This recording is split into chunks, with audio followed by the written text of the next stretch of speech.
Hey landlords and property owners. Are you renting out your property? Then you need a Lessors Permit. This is your official business permit to operate a leasing business, whether you own an apartment, a commercial space, or even a parking lot. So, how do you get one?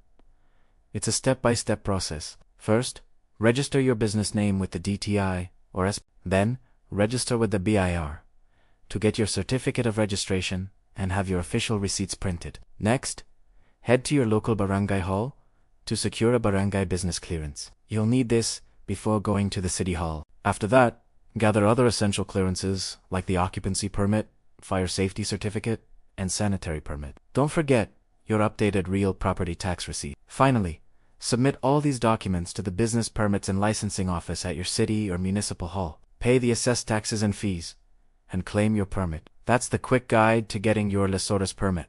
Don't forget to like and subscribe for more helpful tips.